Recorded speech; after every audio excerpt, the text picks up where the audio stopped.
My name's Alison. I'm from the Southern Cross Postgraduate Association.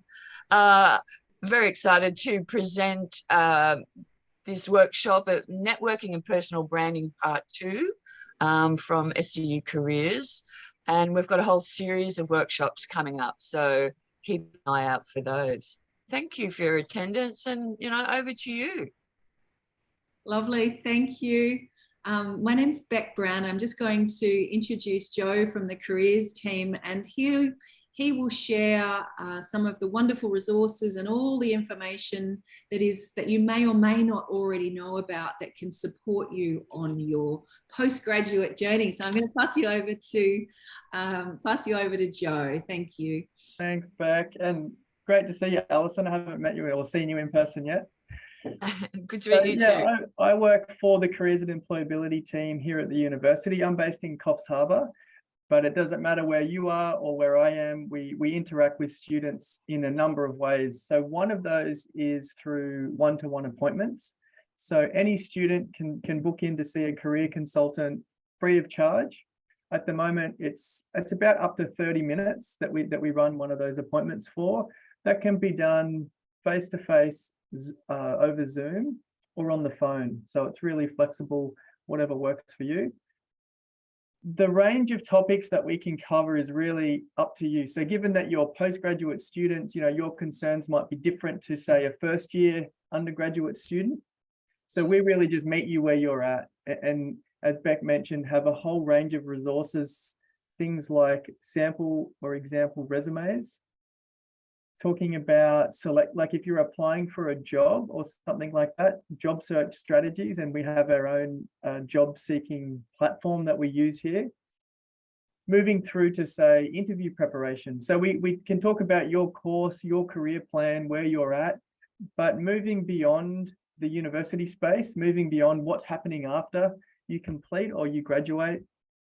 That's really what we can provide, especially in the postgraduate space. You usually have a bit of a sense of where you'd like to go, and we can support you in those very practical ways. So I won't go into all of those resources now, but yeah, maybe I'll forward that to Beck and Alison, and as a way to share that with you, so you can click on some links and kind of get into what I'm talking about. So yeah, as a student, even as a graduate, for up to 12 months, you have access to these resources. So, we don't go, see you later, you've graduated, bye-bye, you're on your own. We're really interested in supporting you, as I said, beyond graduating and getting you into, that first role that's of interest to you. So it's a bit of a snapshot. As I said, it's a free service that you get to tap into. So more than welcome to utilize it. Thanks. Thank you so much, Joe, because I think what we found over the course of the time is that students sort of know it's there, but aren't making that leap towards you guys. So see Joe's face there. He's not. He's one of the team. They are just a most amazing group of individuals in that team there. So, and they are 100% there to help you, and have helped many students over the years to achieve their goals. So if you join us, hopefully you will join us for other workshops. Yes, so Mary's just said, which is great, perhaps would you just type the link into the chat box if you wouldn't mind, and then we'll pop it up on the screen. Just the simplest, I think it's just WWSU Careers / isn't it? SCU. Yeah, look, I've got a template. It's probably easier. There is a link. Yeah, okay. A really nice template email that I can send to you. So yeah, Mary, great question. I can give you some really clear guidance on, because it's a self-booking system. So what that means is, as a current student, anyone can book in. So once you go into that, it's like an open calendar or an open diary. So you can see my appointment availability or the 5 other consultants across the other campuses. So there's a bit more guidance on how to do that, so such that you could navigate, get to that link, and then it becomes really clear how to make an appointment. So yeah, I'm happy to forward that on. So yeah, if you can hang out a little bit longer, Mary, I'll send that through to Beck and Alison shortly. Beautiful. Yeah, and we can get that off to everybody.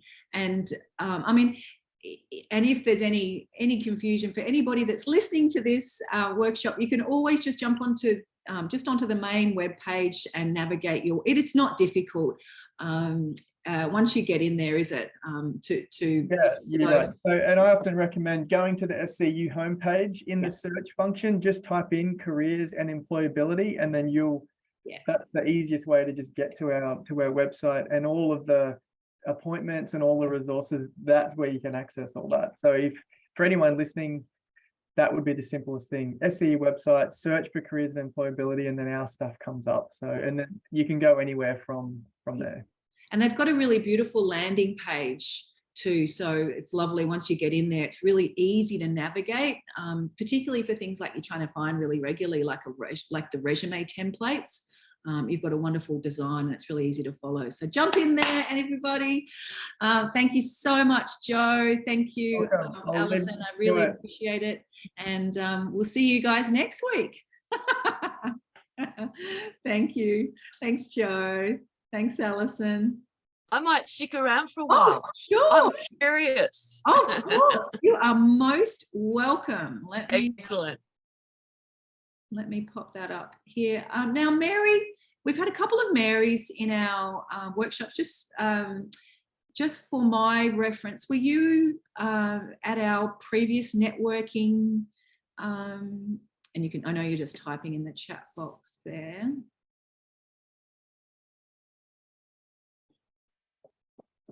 If you don't mind, Beck, I was going to ask you if you could just do a little bit of a wrap up of what happened in part one, because Absolutely. Because I had no idea that it was on. Yeah, no, that's fine, because I just wanted to double check. So it's only Mary that was at the previous workshop, so that's fine, and I can just readjust what I was planning to do. And particularly as it's being recorded, this is the part one wasn't recorded. The recap, I think, will be helpful for those listening. So thank you so much, Mary, for sitting through some of my recap. But before I get started, I would like to do a welcome to country. So I acknowledge and pay my deepest respect to the ancestors, elders, and descendants of the lands upon which we meet and study. I am mindful that within and without the buildings, these lands always were and always will be Aboriginal land. So let's get started with the recap. But just a reminder or an introduction for those that weren't at the previous workshop. So what actually is networking? So it's interactions with other people that are driven by the desire to gain information or broaden social or professional contacts. Networking include making contact, connecting, meet and greets, circulating, social catch-ups, and it's often about who you know. And I think if you're not familiar with how to actually network and the process to take and the benefits, I think that most of us generally, as lay people in our lives, do know that expression, that it's often about who you know. Now, and I wanted to begin this workshop with a really interesting post that I saw on LinkedIn, because it really struck my attention and it was very powerful. And the person that posted it said that it's about connections rather than connections, if that makes sense. So it's about real success in our professional lives is actually about the connecting with people, not the number of people that we have, connections that we have in our circle. Because if you have, 1,500 followers on LinkedIn, but you have nobody to help you or to give you guidance or to ask for advice, they're just a superficial group of people that are that you're of no value to them and they're of no value to you, then it's absolutely pointless. So focus on, and I just thought it was a really powerful post, and I wanted to, I thought I'd taken a screenshot of it. It just popped up. I was like, oh, the timing was really interesting. And it was really just highlighting that point that if you, although it is about who you know, it's about how you know those people, what's your relationship like with those people, as opposed to just having these very superficial relationships. So I thought it was quite poignant that that beautiful post popped up there, because it is about, you know, and I'll start with another really, one of the most wonderful expressions that I heard a number of years ago about the most powerful way to network was to help other people. And I've never forgotten that, because it's about, if you are helpful to other people by sharing information, sharing ideas, sharing resources, that builds your, well, it feels good to start with, because human beings are wired to help one another, strictly speaking. So it feels good for you to help other people, but it also helps build trust and connection rather than connections, so to speak. So if you, I would say that would, to me, those 2 points there would be the things that I would like, if I could suggest 2 really important take home. It's about the quality of those relationships and thinking about how you can be helpful to other people, what you can do to help them succeed. Right. And what I'd like to do is, we've only got a few people, which I'm so grateful for here online, slightly less than we would normally have had just with a little link issue this morning. But what I would like to do before I switch to this next slide, because we can make it interactive, I'll allow plenty of time in here to build upon what we had talked about, and I will of course continue the recap, but I just would like you to take 2 minutes before I show you this next slide for our wonderful participants that are here. And if you're typing in the chat box, please feel free to type or flick your mic on. Take 2 minutes to write down the words, and Alison, you're welcome to, as a participant here and as a presenter, any comments that you would like to make along the way. Any words that, what are the top words that come to mind for you when you think of networking? So just take 2 minutes. I often play music at this point, but I won't today. And somebody years ago commented the one thing they remembered from my classes was the music, but I'll leave the music for today. So take 2 minutes or one and a bit minutes now, just to write down just what comes to you when you think of networking.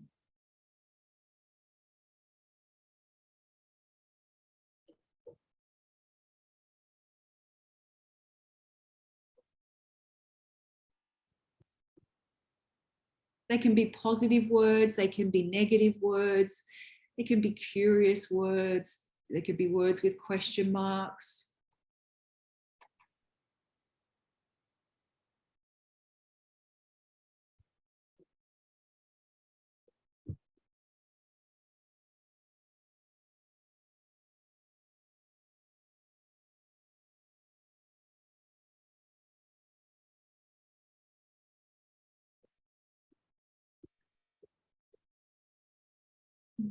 Just another 20, 30 seconds.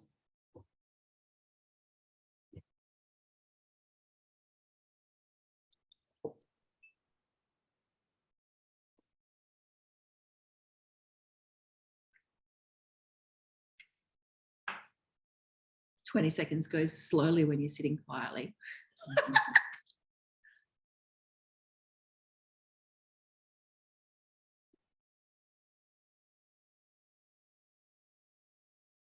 Any final words connected to networking?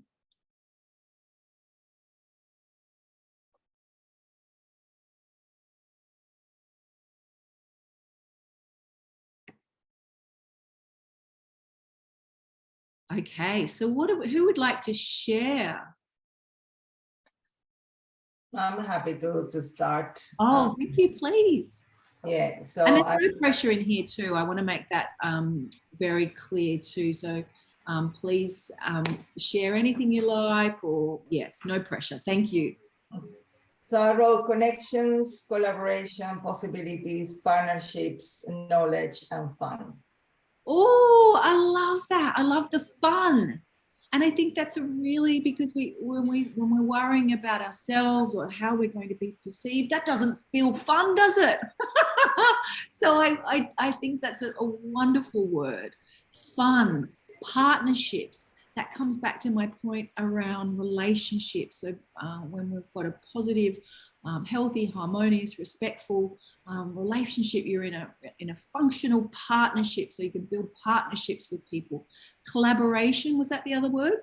Yes. Oh, wonderful. And when you collaborate, really a bit of a buzzword at the moment is team-based learning, and when we bring those ideas and share that in a space, magic happens where people can collaborate. Fabulous. And what was a couple of the other words?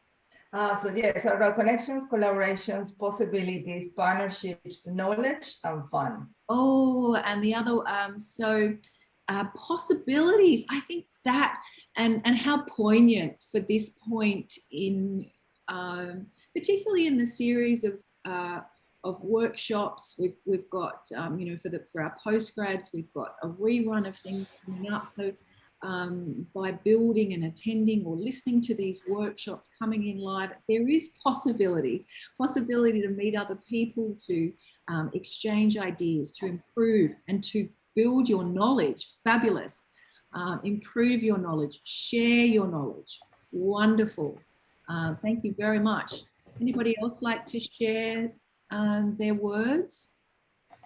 I have written a few sentences. Yes, I just explained the background of it because I think it's completely different from what Isabel mentioned. My background is I'm a procurements and contracts manager, so I get approached many times by various basically salespeople because they want to sell things. Yes. So in that scenario, I had to, when I network, I need to see whether one I had written is, will I be interacting with them in professional life? Because sometimes you get people, they just wants to make a connection with you, but in my field, if I'm not going to do much work with them, then I just don't want to have someone as a number in my list. Yes. Say so and so. Yeah. So I look at that. Other thing is, if I'm getting someone, I like to get into about their special facts as a person. What's the specialty of them compared to others? That's one. And other thing is what I written is the building connections. Right. Yeah. And so back to that first point, that really feeds into that idea of the quality of those relationships, doesn't it? And whether there's a simultaneous benefit to both parties. And I think that point that you made, what first sprung to mind for me is where you get those random messages on LinkedIn. If anybody's got their LinkedIn set up, and I'm sure that, where somebody sort of randomly out of the blue wants to sell you something, and there's a disconnect between what they do and what your need. I mean, it's not to say that a random person may not then capture, but it's about the intent, isn't it, and the authenticity, and because essentially no matter what field of work you go into postgraduate, it's going to be in some sort of business, right? So even if you are working university, in a hospital, in education, and particularly these days, those organizations are still have they have a budget, they have targets, they have they need to balance their books. So and there are still needs within those businesses, but there needs to be value, doesn't there? Back to your point, and value to both parties. So I think that was a great and really valuable point. Explain to me a little more about your second point there. So when I get to know someone, I like to know what's like, you have the people, they have the gender characteristics. And then there are people who has a special characteristic in terms of professional or how they behave or how they interact with you. Yes. I try to look at those things. That way, one is, it kind of in my memory, in my head, I get to kind of categorize the people and say, okay, so for these reasons, I need to go to so and so person. Mm-hmm.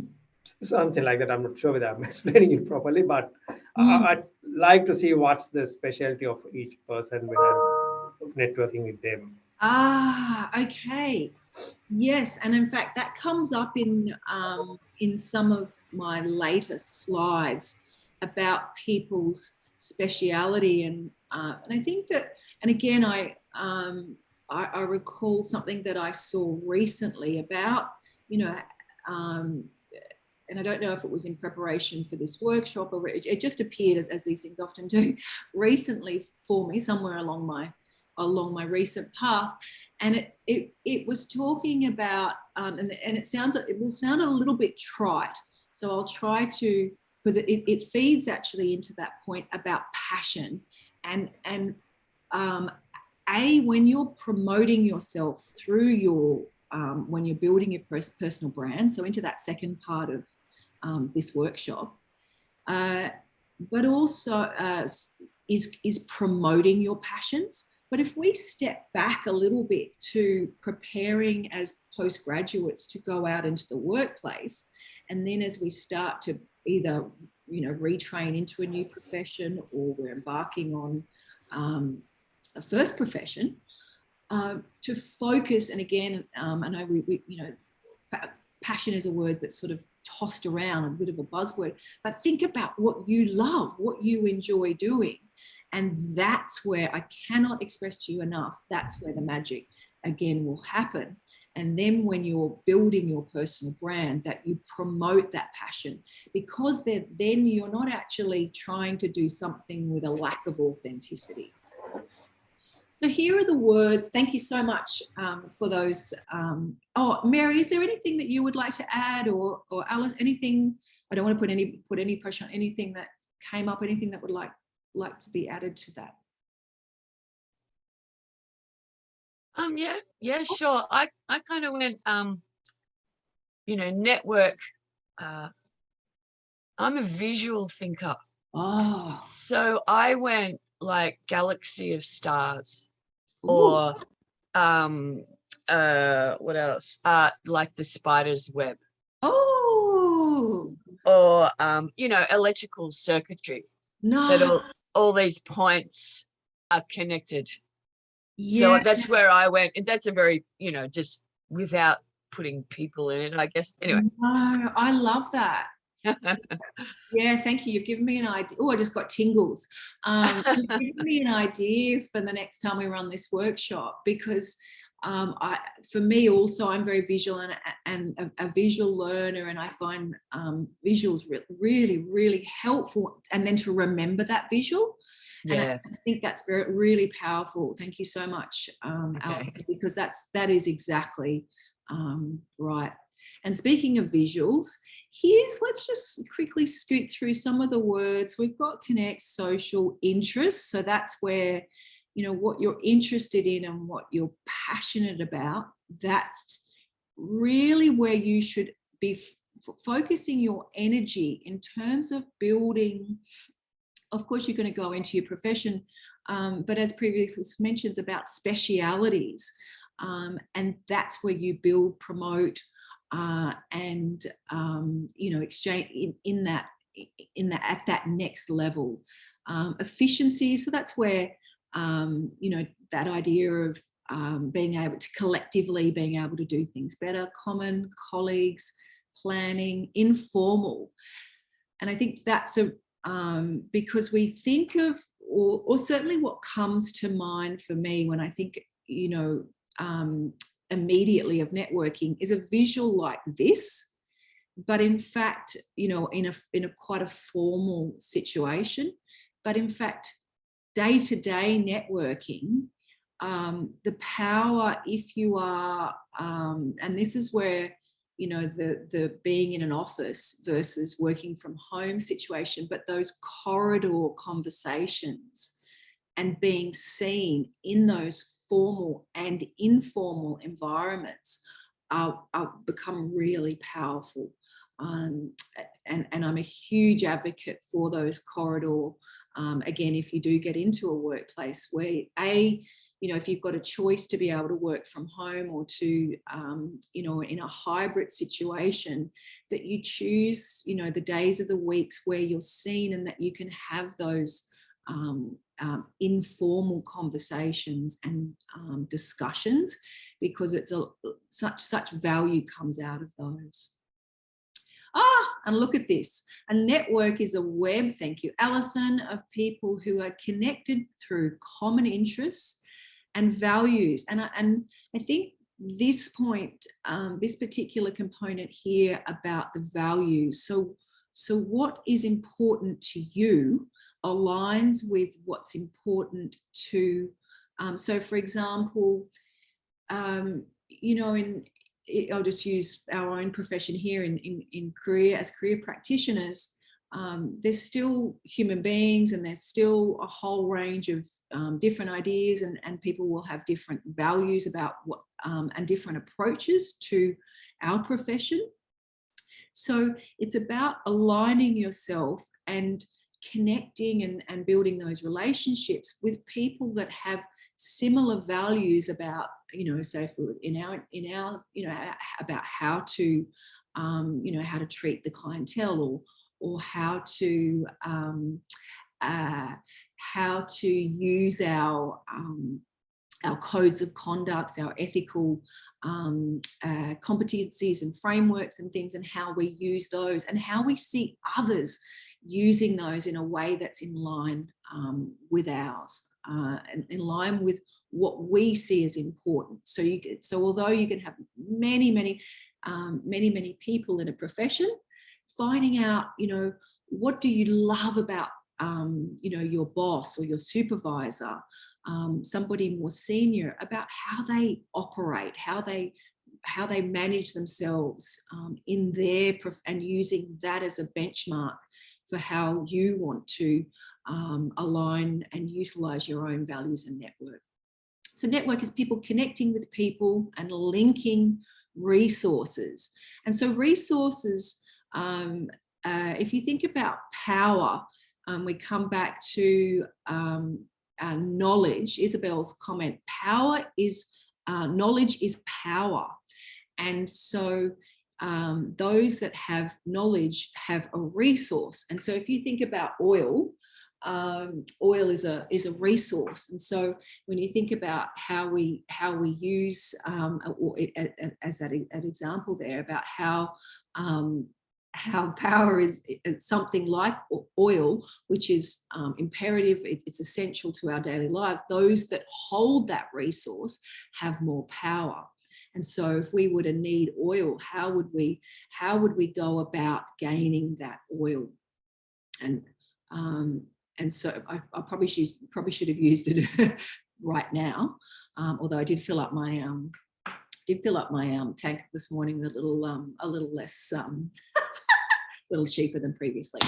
All right, so who, what, where of networking. Excuse me one sec. Sorry, just give me one sec.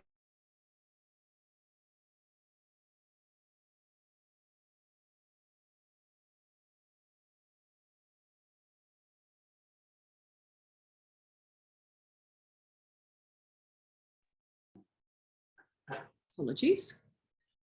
Talking about power and resources. All right. So the who and what, where of networking. So identifying organizations that you want to target. So when we're thinking about, you know, you're transitioning out into your, you're at the end of your postgraduate study, or you're in the middle, or you're even at the beginning, because you cannot start early enough. There's never too early to start. I teach in another capacity with another university where we're teaching, and it's happening more at SCU, where we're teaching career development right into those first year subjects. So wherever you're at is a perfectly appropriate time to think about the types of organizations that you want to work for. Now that might be like, how would I know? And that's okay. A few suggestions with that, because when you're targeting them, and I'll work it down to how that looks into a networking setting. If you're really in those early days and perhaps you're in your postgraduate study and you're not even sure where you're going, that's where perhaps myself at the end of this next series of workshops, we can have a chat, and I'll talk about what we do in that setting. But if you'd like to immediately catch up with Joe or one of the amazing team that we have, campus people in Lismore, Coffs and the Gold Coast, talk about what are the organizations that I could potentially target if you're not even sure, or even before that, if you're not even sure where you're at in your actual decision-making process. So to give you just a really quick example, perhaps you're doing mental health, doing postgraduate study in mental health. Is it the not-for-profit sector? Is it hospitals? Is it private? Is it corporate, right? Then, if you're thinking about the not-for-profit sector, do you want to be working with youth? Do you want to be working with people with disabilities? Do you want to be working with youth with disabilities? Do you want to be working with migrants and so forth? So then you can break it down. And then so if we use that mental health example, if you were thinking you wanted to work youth mental health, you wanted to work with Headspace, right? So on your LinkedIn, start following Headspace. Who does the recruitment for Headspace? And even without them, who does the recruitment in your local area, and that's or regional area, and that's a bit of a Google search on LinkedIn. And you may or may not yet have enough connections, but you can start that process, so that what then happens when a job comes up, whether it's in two weeks, 2 years, 2 months, you've already following that organization. So you're already following Headspace, you're already connected to the recruiter, or you're connected to other people in that organization, so that when they scoot onto your LinkedIn, when they're checking your application, woohoo, right? And you have done, that is a part of that networking process in the who, what, where. So engaging in any professional learning opportunities. So if I'll keep with the Headspace mental health, there are, so for example, in the Northern Rivers region, in the flood affected area, we have just had an announcement, I noticed in the paper, that the TAFEs in our area are offering a whole bunch of free courses. Now, this may not apply to international students, but certainly to our domestic course students. And you can do some additional, so if and I noticed one of them was Introduction to Mental Health. Now, although you might be doing a master's in mental health, employers love postgraduate qualifications, and then they love volunteering, and they love TAFE qualifications, a free one, bang. You go to that TAFE course, sit in the classroom for a couple of weeks, you've met the tutor, the lecturer, or maybe the tutor, you've met the admin staff, you've met the people in the car park, and you've met the other students on the way, and anybody in their network. Contact organisations and ask about opportunities. We had an example from, was it Mary? We've got two Marys. Was it this Mary or the other Mary? Just before I go and, no surname on there.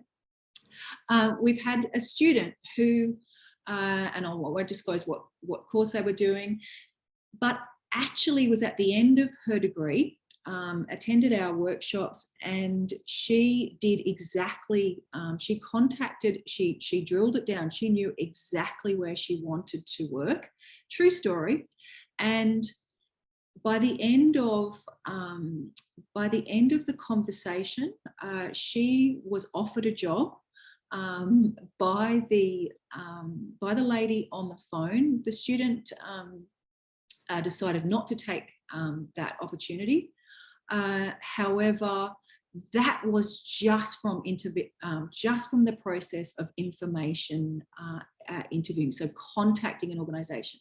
If you're going to contact an organisation, I would suggest that you prepare, you know exactly what you're going to say and that you are confident. And also, if you're going to contact an organisation before a job interview, be really prepared. But information, so I'll just break this into two bits. Contact the organisation asking about opportunities. The second part of this here is information interviewing, where you actually asking people in your profession, it's conducting research, their suggestions. What would you do? What are the opportunities that are happening? You can actually do this via LinkedIn. You do it through your extended network. So if we come back to Alison's point about the web, you can actually, so perhaps you've got an auntie who is in education and you're studying postgraduate education, and you would like to know more about education.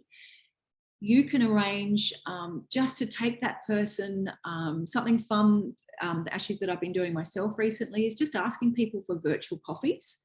And so if you find somebody who's, and so in this case, the lady could ask their auntie or whatever who's in education, take them, because Zoom is really easy, and ask them if you can have just remember that if you don't have an account for Zoom, you get 45 minutes, I think, from free. But 45 minutes could be invaluable. So and from a networking perspective, if that auntie of yours, and say you're going to be finishing your postgrad in education, they're in a school in Marybank or Miami, and a casual opportunity comes up, bang, that's how networking looks in reality. Volunteering. If you are in your first year of, I'll just keep an eye on the time. If you're in your first year of your postgraduate study, or in your final year, or you're doing a PhD, and it's you're up to your 5th year or what have you, volunteering is hugely underrated. So if you're doing some sort of postgraduate study that doesn't have any opportunity for placement, you haven't got a lot of work experience, then that is where you can, if you do, say in 12 months or say 18 months, you do 2 or 3 volunteering opportunities, not only will you meet a dozen people, who builds your network, who then, like if we come back to Alison's analogy, has that spiderweb effect. But also really importantly, when you're finishing your postgraduate study and you haven't worked in the field and you're transitioning into a new field of work, particularly for occupations like social work, in that social welfare, in that sector, psychology. I know we don't have, I think from memory, we don't have postgrad in psychology, but certainly in that any of the social work, welfare area, and mental health, where it is harder to get, can be harder, I should reframe that, get a foot in the door as opposed to something, like perhaps business, right? That's where you're volunteering with things like, so for example, if you're doing anything in health, where things like Lifeline is an amazing, it's quite difficult and a little bit competitive to get your volunteering there, but you get formal qualifications. It is brilliant. and looks fantastic on your resume. But same for if you're doing tourism, postgrad tourism and business, there will be events opening up all over the place. Get involved. Even if you're doing health and you're volunteering in events, it is still really valuable.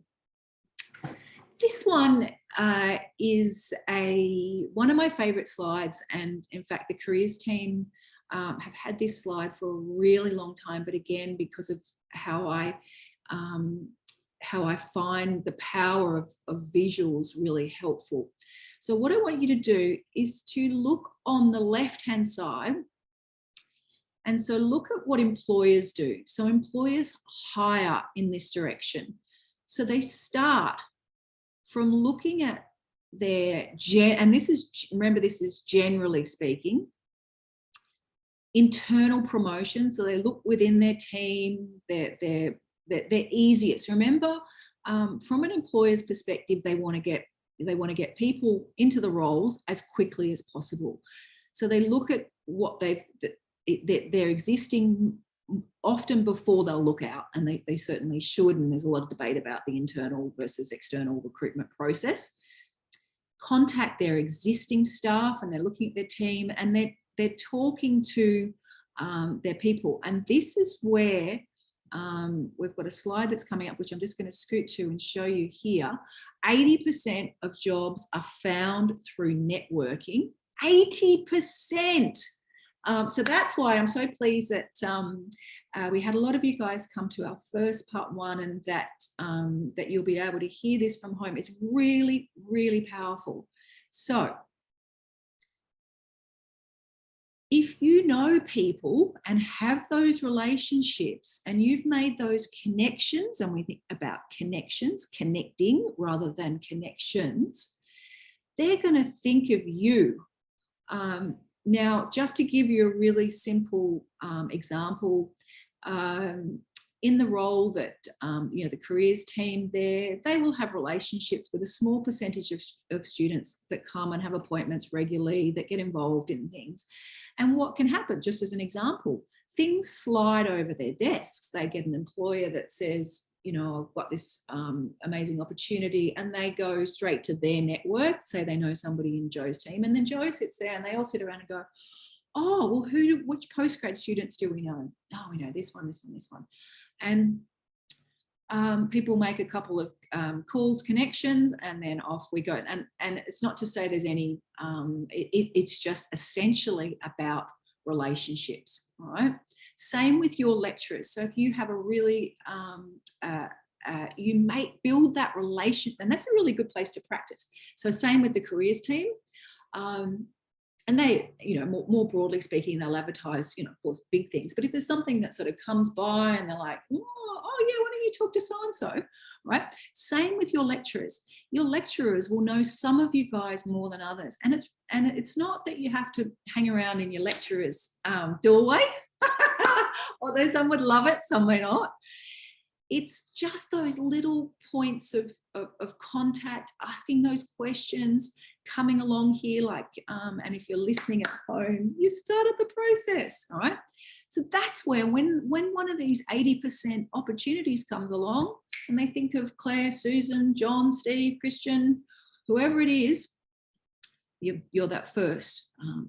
Then it goes up this way. So we've got professional associations.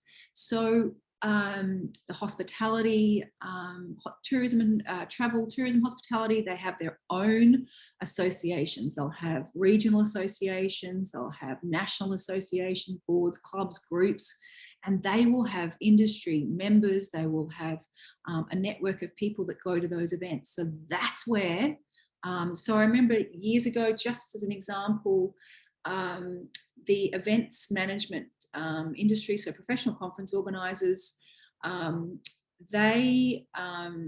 remember a professional conference organiser, so they organise events for conferences for, whether it's academic, government, what have you.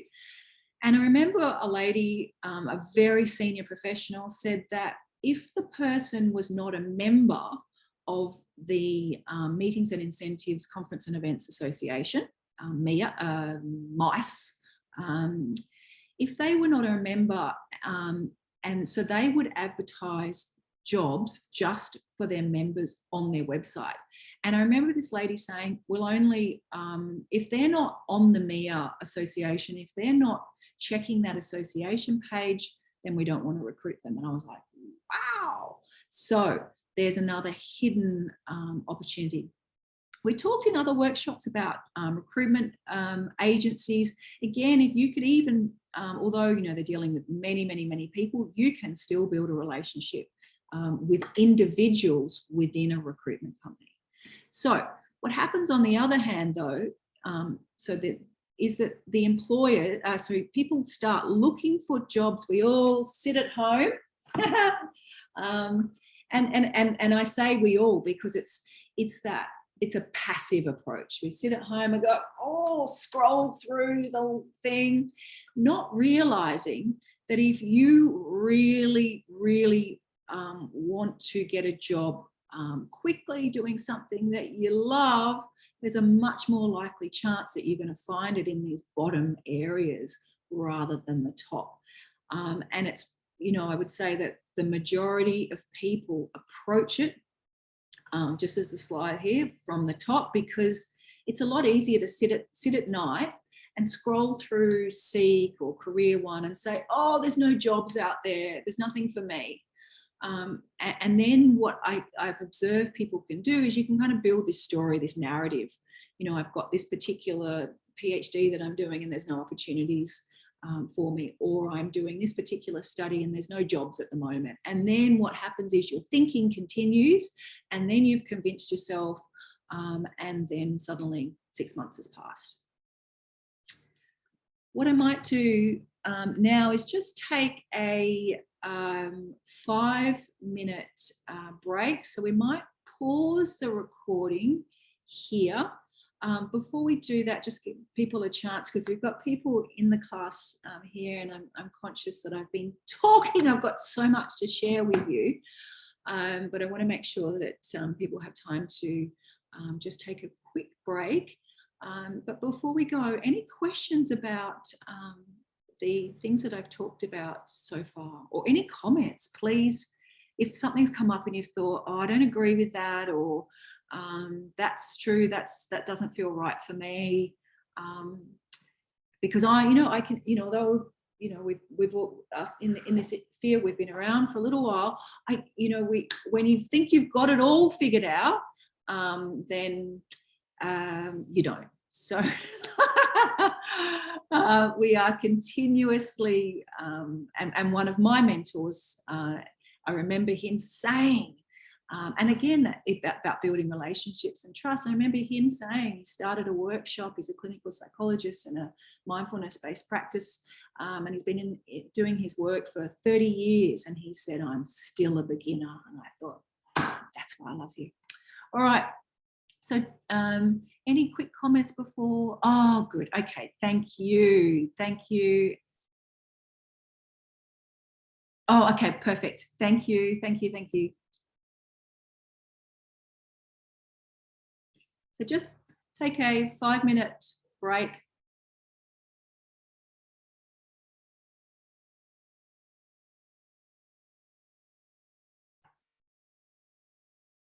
I'm just going to flick my camera off.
just 2 more minutes, actually one and a bit minutes, and then we'll kick off again.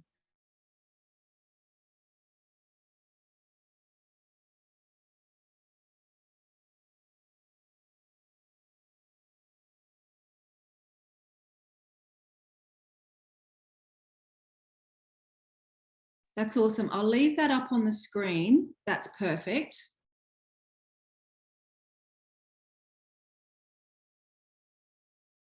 I might just see if I can.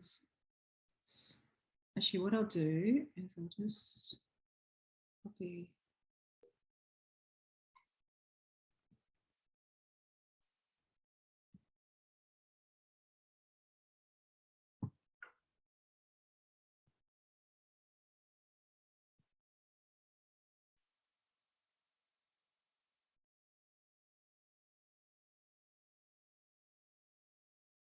All right.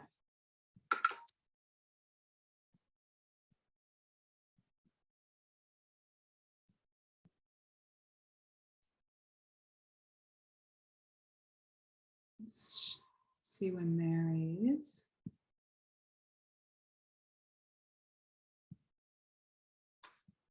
Okay, so just really quickly, I'm going to scoot through some of these other slides,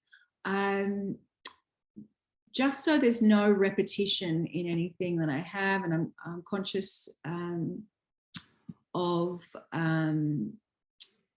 time too. So I want to make sure that we've got a little bit more time and talk a bit more about branding. I will really quickly recap at the end on the branding stuff that we previously talked about, and then just a few additional comments. So I've talked quite a lot about learning about your industry, but just to drill down a tiny bit more, that's research. So that's through your information interviewing, that's through your LinkedIn, that's through talking to your lecturers and your tutors and all those other and your fellow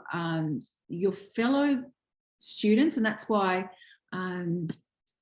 we hope we have more of you guys here. We've had some wonderful turnouts in the last round of sessions, because we've had some great discussions in here, and that is part of the networking. That's part of the networking process, is sharing and exchanging ideas. And then if you guys, although you're only in this setting, you run into each other at another event, and you've just started that process, and then perhaps somebody gets a job somewhere. I had another group of students that I worked with just really recently, who in a workshop, a student had been given an opportunity. It was in a different setting, who then offered and the other student in that session, the students were working together over a period of 3 weeks, but the fact that they were in that group and they shared, one of them shared his struggles, and the other one said, well, actually, I've just got some work there, and how about I put you in touch? So that's how it works in terms of learning about your industry and helping to build that network. So learn, develop new skills, getting feedback, knowing where your resources are, meet new people. Back to my earlier point about chance to help others, strengthen you against blind. I just want to really quickly highlight this, because particularly at the moment is that the things are changing in industries and changing in situations and settings, organizational settings. The whole, as we know, things change much more quickly. So, for example, 2 years ago we had the highest unemployment we'd had in a really long time. Now, 2 years later, we have the lowest unemployment. And I say approximately, so the beginning of the pandemic to where we are, and we wouldn't say we're necessarily all the way through the pandemic, but we have really low unemployment now. So, and historically, we haven't seen that quick and significant from one extreme to the other. And these changes for example, at the moment, we've got the Job Summit going on.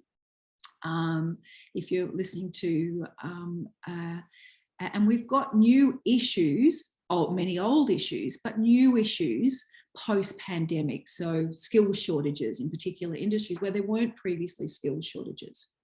But what that means is, if we come back to Isabel's earlier point about opportunities, if you're alert to what's happening and you're involved in your association, you're chatting to people, and then okay, so I'm in, oil and gas.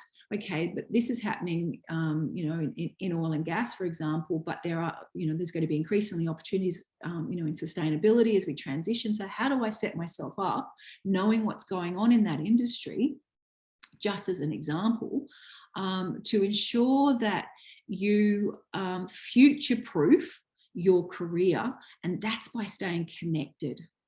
Identifying potential mentors. Mentors are amazing. You will join the SCU alumni, but you can also join the Bright Futures mentoring program. You do need to have completed, so just really quickly, the Bright Futures mentoring program is a in-house, run by the SCU careers team. It's run every year. And you get a previous student who has successfully transitioned in your industry in most cases, and they become your opportunity to do that information interviewing, help you build your network, get feedback on your resume, etc., etc. Create career champions, which again are they can be mentors or forms of mentors. So previous people you have worked with that will sing your praises. All right, but again, that comes by you having a good and solid relationship with them. Generate opportunities and job leads. I think last time we went through these, but I will go back for those of you that are listening from home that weren't here for part one. We've got career fairs. There are career fairs that are often held in every capital city annually, I believe. They should all be back face to face, and they could even be a combination of face to face and online. I know that conferences now are still doing a little bit of a hybrid. If you're somewhere near the campus, being involved in the uni campus, friendship base, internship and placement. I know for postgrads, social work you do, but I know that, and I know it's elective for business. If you are listening from home and say you're doing business and you have an elective and you have a choice to undertake an internship, now is the time, because again, different to 3.5, 4 years ago, you would not get a paid placement internship. Now it's really likely that you get paid to learn, and that will set you up beautifully if you have a combination of that and a little bit of volunteering, and then you join your professional association, you do the Bright Futures mentoring program. That might all sound like a lot. You do that over 2 years, even over 12 months, do half of that, and you set yourself up differently. Book a meeting with our beautiful team, the careers team. I'm a consultant here that's here for this series. You've got Joe and the team that are there for you guys 24/7. Profile on LinkedIn. Making the most of your, I think we've covered all of that. Just one point there. Just think of it. Have a longer vision for your career when you're networking, and that will take some of the power of that sort of like, oh, well, I need to get something from you. Think about how you can contribute to both them and that reciprocal relationship, and look at it, like more like, kind of financial planning for your future. And then you will enjoy the process. It'll be much more genuine rather than you're asking for a job. So if we think about that example from the student that talked about at the very beginning about, people making connections, that's somebody asking for work rather than, and it's shallow, it's superficial, and they just want to take something from you, rather so that the alternative is to what can you learn and then what can you share. just a couple of final points. Be genuine, consistent, be patient, stepping outside your comfort zone. If you're here and you've come to these workshops, which have been wonderful, I know that you have stepped out of your comfort zone. So that's, and that can be tricky when we're, you know, balancing families and, you know, study and all the other things that go on. Just building that time into your life to commit to these small practices that can change your future.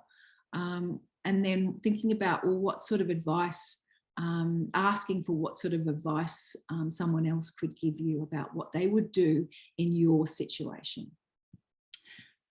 Create a, now this comes back to that web at the beginning that Alison referred to. 100 you might think, good Lord, there's no way I know 100 people. If you get started amongst your own friends, your own family, your partner's family, your friends of friends, your parents, your people in the, you know, the soccer club, the part-time work, your previous employers, etc., etc. Now, I wanted to do a bit of a practice in here, but it's quite good that that we lost. Not good that we lost them, but it will save any of that disclosure. But what I would like, and just for reference, from our first workshop, we talked about, you know, people were asking me at the end, we had lots of wonderful questions around, oh, I just feel awkward, I don't know what to say, I don't know what to talk about.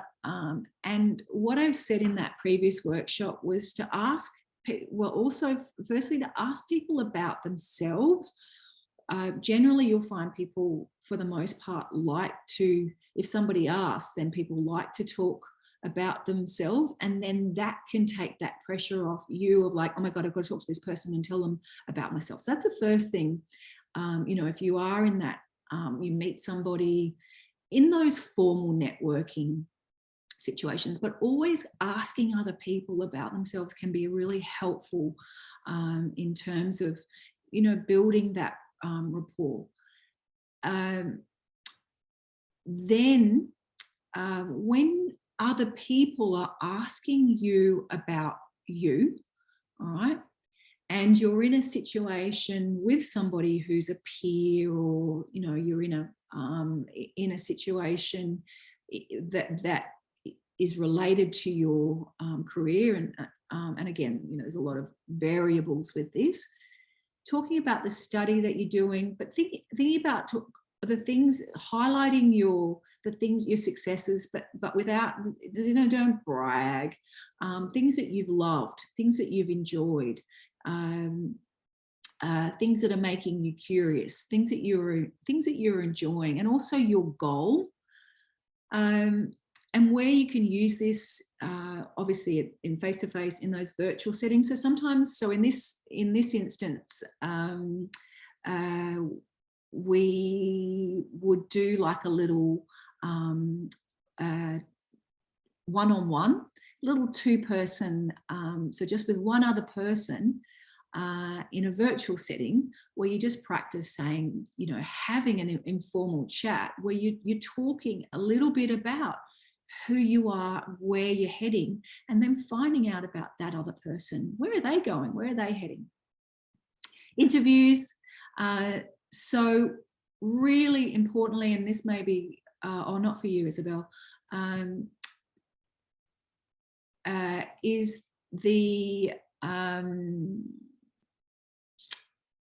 I was thinking about repetition, right? So this won't be, and this hasn't been recorded before. This is another probably really important take home from an interview, and that's why this opportunity to practice. And if you're at home and you're listening to this, or you're at the uni and you're listening to this, I would take a screenshot of this, because when you go into an interview, the thing that is done most poorly is this first question: tell me about yourself.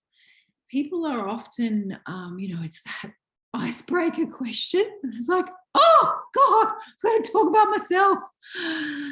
So that's where you where if you've had some time to rehearse and to think about it, and what I've suggested in our interview workshops that we've done is getting like a and I have genuinely done this myself, is to get and I've done it with groups of students, and also you can keep it. It's really powerful, and again, because of that visual point that is to write down. And you can expand on this for all those other interview questions, but certainly write down. Oh, hang on. Oh, we got Mary back again. To write down your passions, your wins, your study, what have those experiences that you've had in the past. We're just talking about the elevator pitch that we were doing. We went through it last time, and I was conscious, but I love that this is being recorded, so it gives some people a chance at home. So apologies if it's a tiny bit repetitious. Your relevant experience. Now, so if you look on here, we're just taking some time, and I've suggested to people to take a screenshot of this.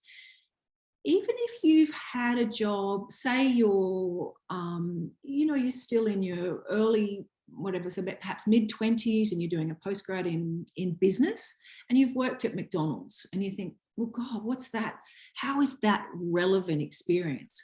If you've worked at McDonald's, you learn really clear policies, procedures, following guidelines, work health and safety, equity and diversity training. You will have had some form, perhaps not the equity, diversity, but certainly, safe. You will have had to follow policies and procedures. Now, if you go into any business environment, you will need that.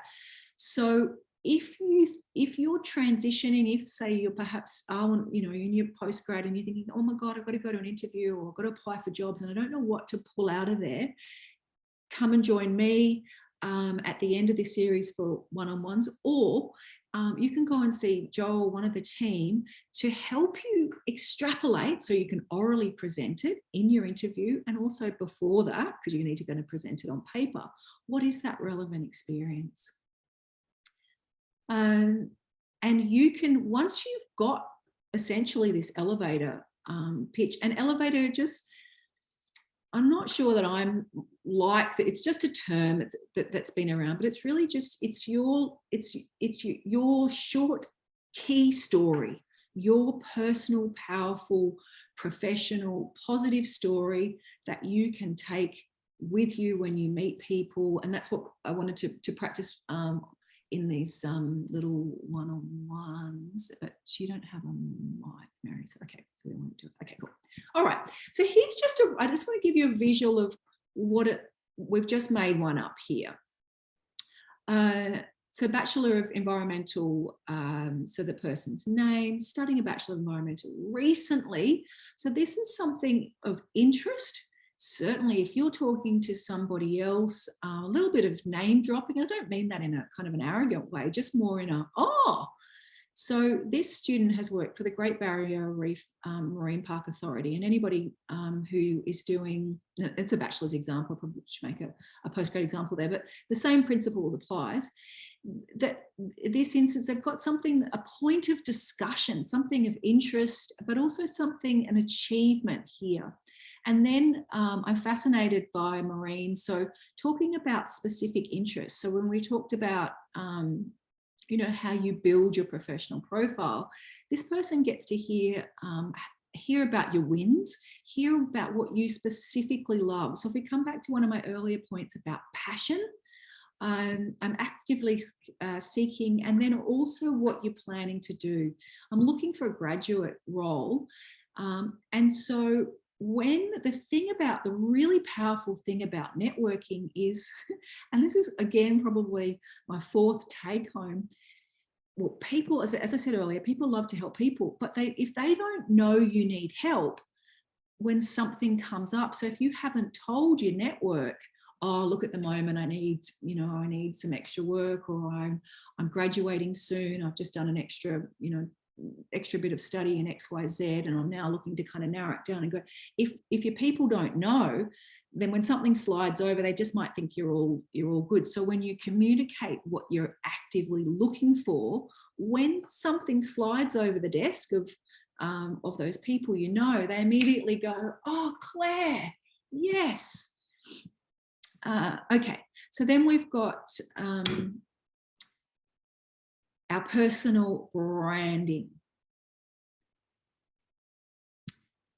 And this will just be a recap of, and I said again, as this is being recorded, it will be hopefully helpful for those at home.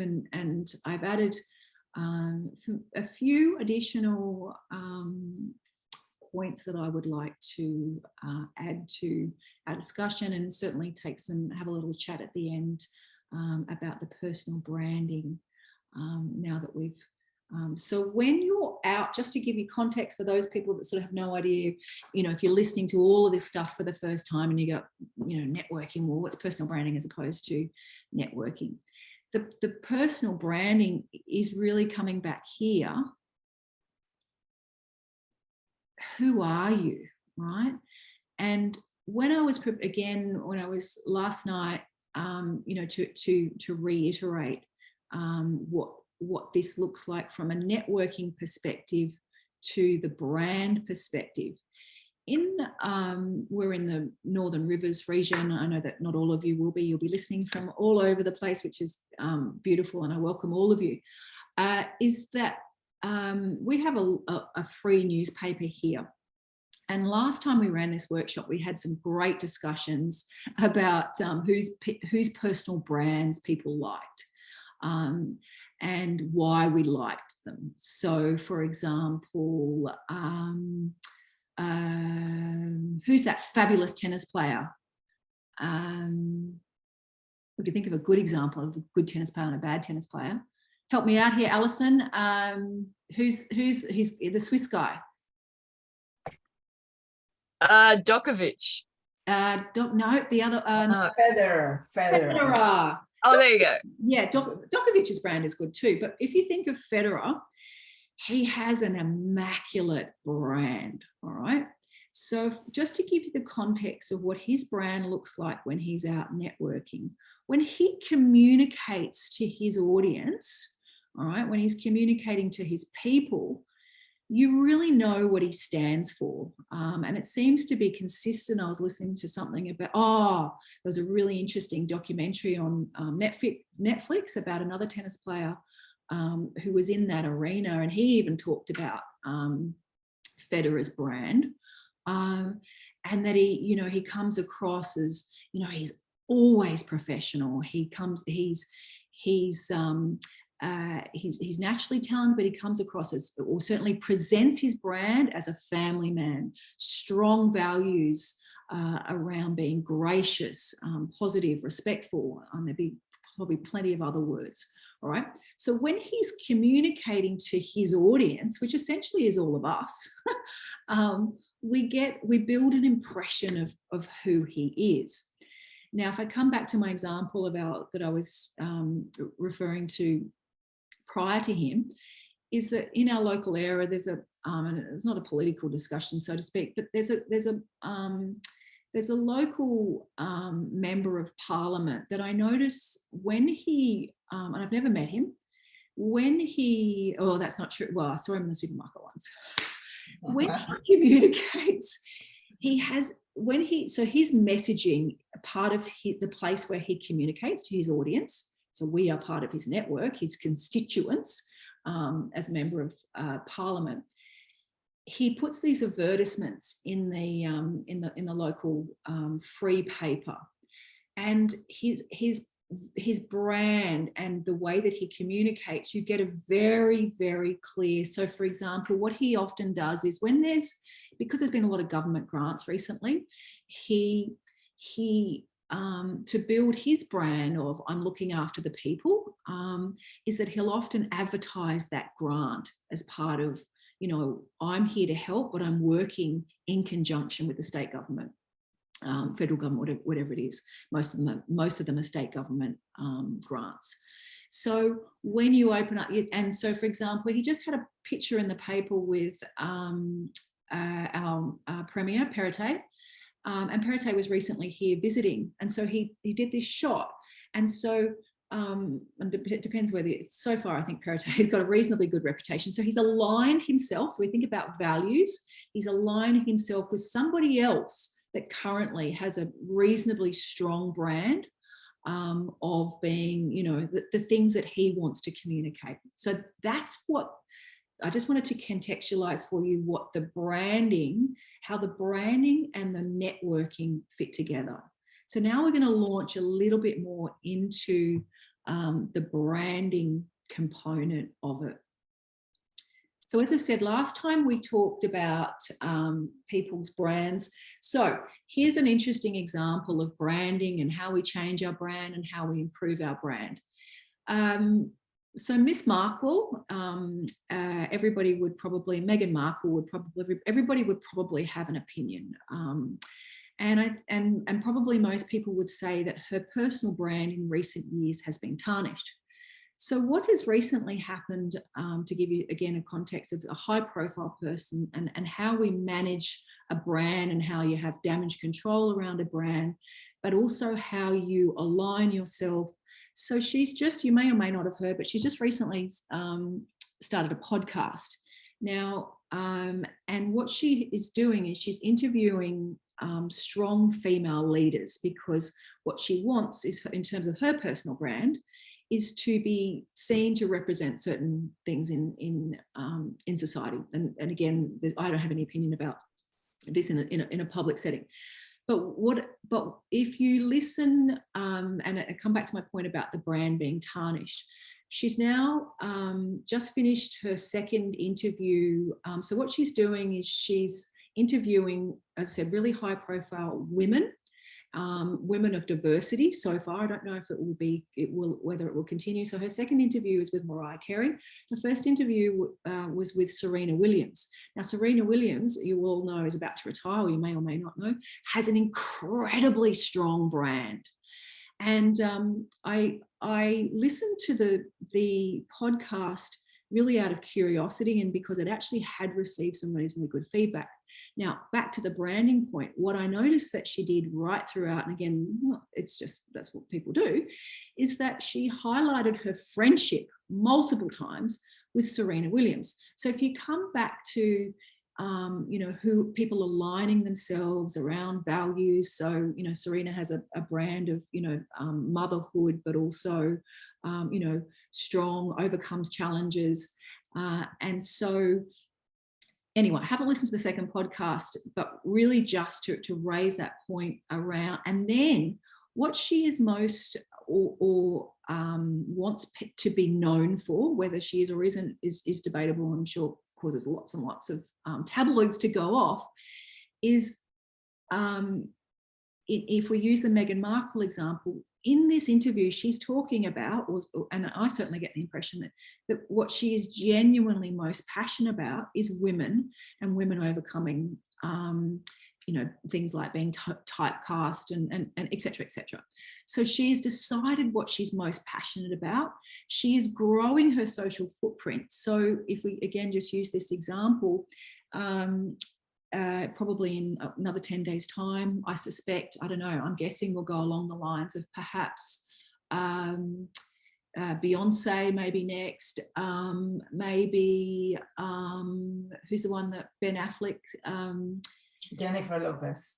Yes. Now, there's another really interesting, yes, Jennifer Lopez, thank you.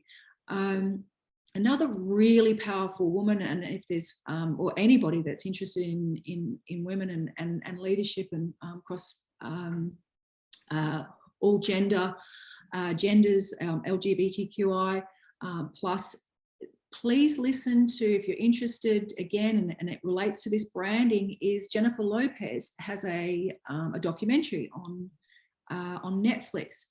Now, if we think about she gets a chance in that documentary to tell her story about what she, but also to talk about what is passionate for her, but also she actually talks about in that documentary about how the media, and that's different, you know, it's probably for the rest of us lay people here, we're not going to be that famous, so we don't have to manage it too much. But she actually talks about how others have created, and probably Meghan Markle, I don't know whether that's the case, but certainly Lopez talks about how others have managed her professional brand in a way that she actually doesn't agree, because she's a woman and she's a woman of color, but she can also sing. And I actually didn't realize how incredibly powerful that is until listening to the documentary. If you can sing, you can dance, and you can act. Whoo! And she has actually won a Grammy. So, but we're not really aware of that in a sense, because somebody else has managed that personal brand, perhaps in a way. So, but again, she is taking control of her personal brand by doing this documentary to grow her own social and making a plan for herself and telling her own story. And if you think about the Meghan Markle example as well, she's taking charge of the narrative on this. We talked about, in our last workshop, we talked about LinkedIn. I will go over it because I remember it was at the end of, and we had lots of great questions in our last workshop. So I remember it was a bit of a scoot quickly at the end. So I'm just going to go, we've only got just 3 more slides. So I'm just going to go through these, particularly in relation to LinkedIn at the moment.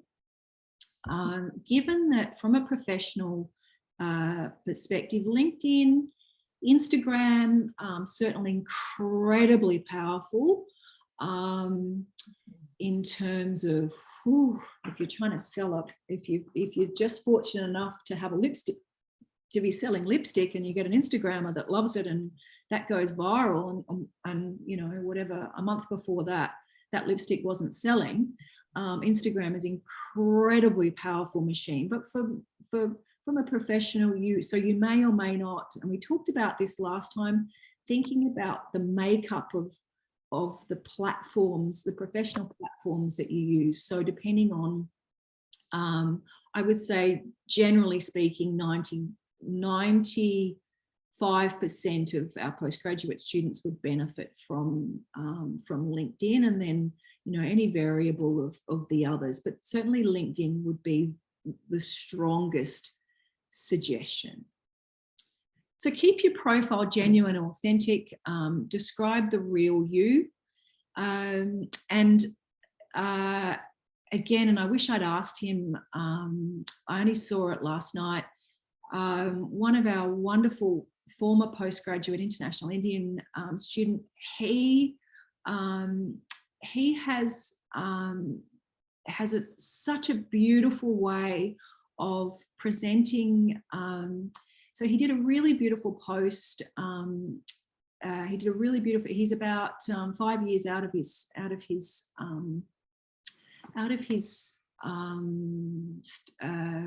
like graduation, maybe a bit longer, and he just did a really, really beautiful and authentic, and he has this wonderful capacity. And as I said, I'm sure he's been really generous, and I might actually, in fact, I'll ask him if he can join us. Next week, we've got an international student postgraduate panel, and I'll even ask him if he will allow me to share some of his posts, because he is just extraordinary in terms of the way, because it's quite a balance between being authentic and genuine and communicating as opposed to self-promotion. And it's a really, really fine line. So I'd love to be able to, with his permission, be able to show you some of his posts, to show you what it looks like. There's a little bit of fun in what he does, which is great. and color, which is beautiful. Is actually last two ones have got a lot of color in them, but authenticity. Create a distinctive headline, make it clear, confident and understandable. Avoid cliches, connect with trusted individuals and organisation. Perception is important. Consistent to keep your, now consistency. So if I go back to, our Member of Parliament with his advertisements, so the same principle applies in LinkedIn. His messages in our local paper always have the same branding, a screenshot, the very, you know, whether he writes it or somebody else writes it, there is always consistency, and that is really important in terms of key and success. Show your knowledge, research, read up, and get to know your industry. I want to put a bit of a caveat around, I've been watching really over the last maybe 12 months, I have LinkedIn on my an app on my phone. If you're at the point where you're just grab my phone there to look at the app, if you're sort of 2 years in, year and a half, even if you're at the year mark, I would strongly suggest putting the LinkedIn app on your phone. What that does is it gives you like a little, so for example, every time somebody posts something, and I'll just see if I can show you here, you get a little message there. The only thing is it makes you engage with it whether you like it or not. It's a bit like, you know, your inbox, your Facebook messages.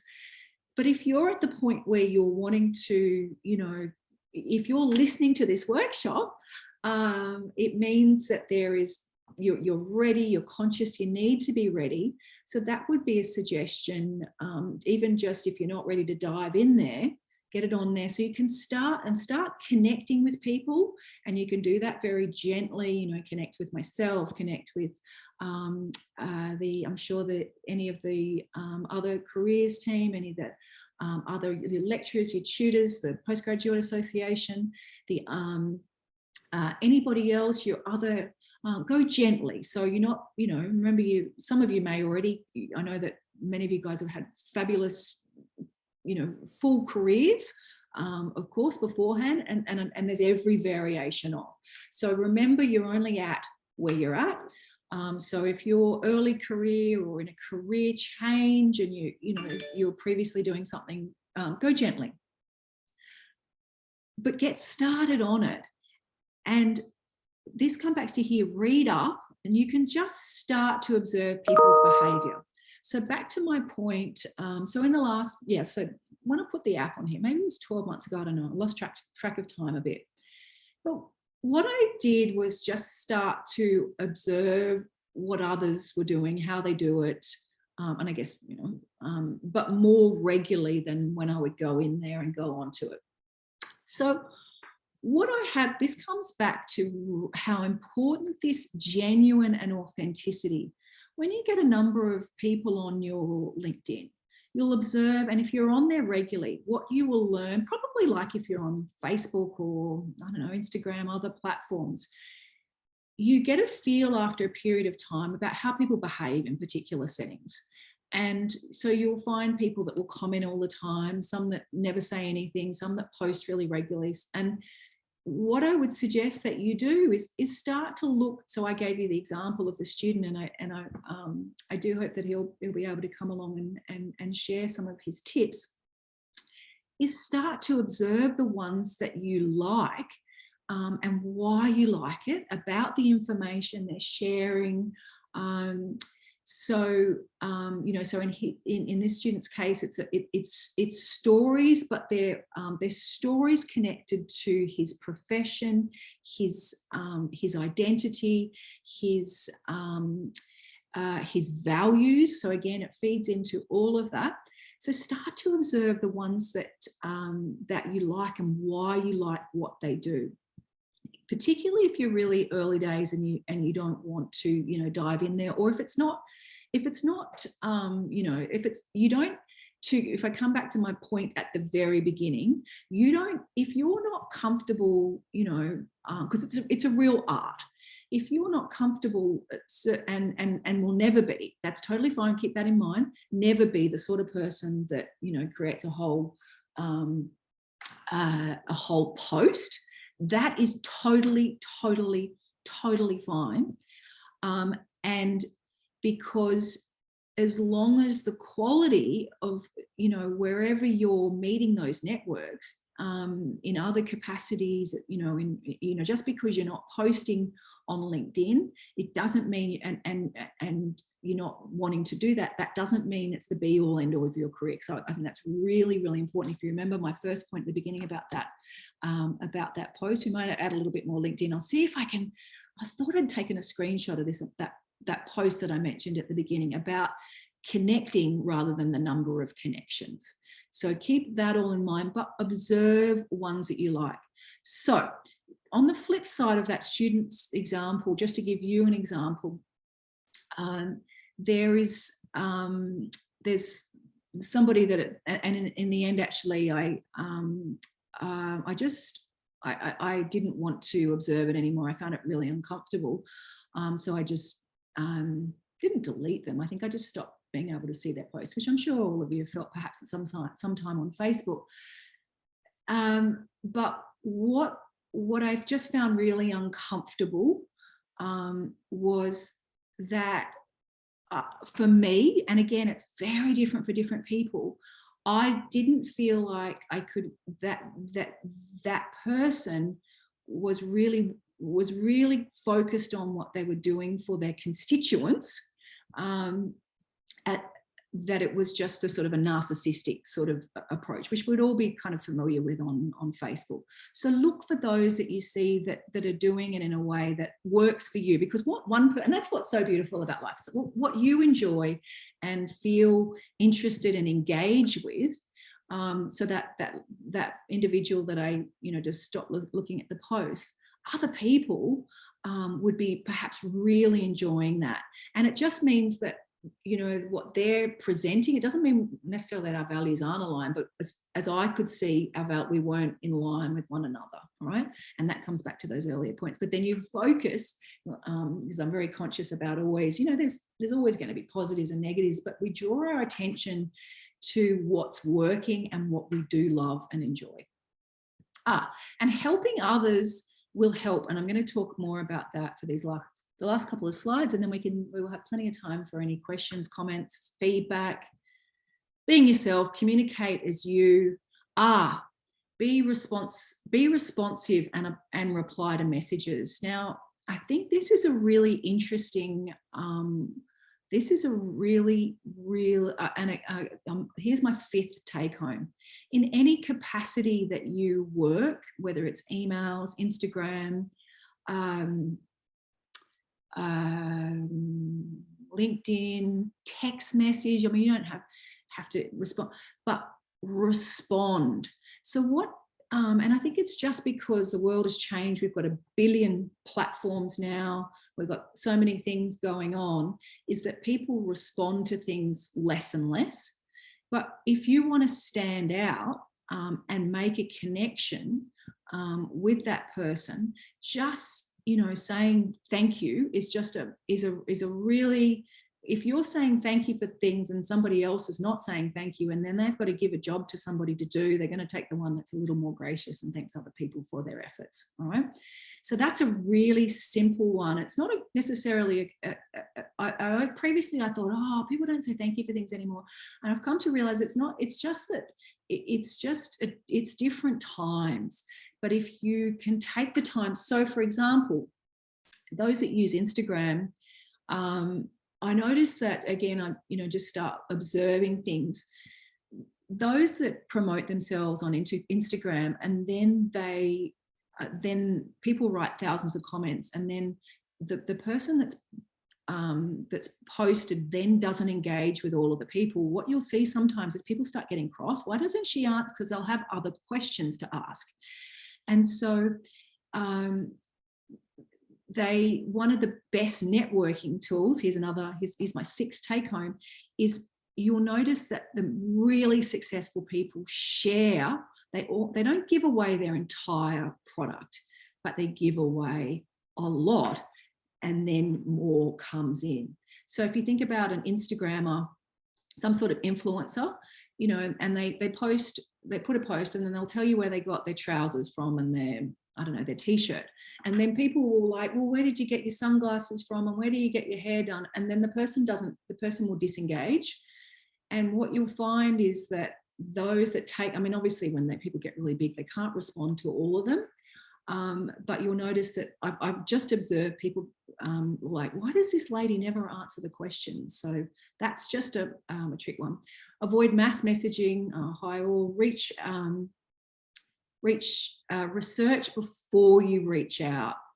In the early days, and again, I'll put a caveat around this, in the early stages, if you're just, and I talked about this last time, initially when you don't know sort of where you go, reach out to, you know, the people in your, you know, if you're haven't drilled it down yet in your postgraduate career, or, you know, where you're at with your PhD and you know, where you're heading, or, you know, your coursework, just connect with whoever you can initially, and then be, you know, when you're moving further through your study, then be more specific about, well, who do you want? So for example, recently I went back through my connections and just to look at, you know, that those that were in there, that we were, you know, that they were students that I've working with, that want to connect. And then there are people more broadly that are in the work, the field of work, where we come back to that beginning, where there's equal value. Or it doesn't even have to be equal. Sometimes, you know, relationships change. Sometimes people are more helpful than others, but where there's a partnership, as was said earlier. Ensure your profiles professional, proofread. So this is so when I've marked LinkedIn for, and again, I've made this mistake myself, is that because it doesn't give you like the little red line under there, I've seen lots and lots and lots and lots of, and it's so easy to miss things. In your summary, and please, if you happen, anybody, please tell me. Sometimes you whack a word in there and then you look at it, you're like, oh my goodness gracious me. It's so easy to do. But I just noticed when I mark students' LinkedIn assessments as part of an assessment in one of the units that we do, is that it's really easy to put typos in your LinkedIn. So what I would do is pull it out. If you've done it already, you can highlight it, pull it out, stick it into Grammarly. If you haven't come across Grammarly yet, I'll put it here. You can use it for free. It is amazing. You should already have access to it. I think it's just www.grammarly. You should have access to it as SCU students. If you're not using it for your assignments, for your emails, for things, and again, we all make mistakes, but that will be helpful. So please, please, please double check your LinkedIn. I actually, I don't think there was anything she could do about it, because it was I clicked on a really, really senior, professional in a university setting on her LinkedIn, and yeah, wow. So it happens. So if you just check it, get someone else to check it, and if you see anything on mine, please let me know. Okay. Remember, most people use LinkedIn on the yes. So if you're, and that's just a point there, if you're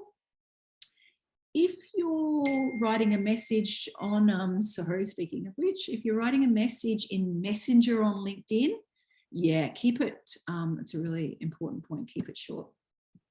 Just my very final page here, have a profile photo, make your profile personable. Oh no, I've got another slide after this one. We went through these last time, summary,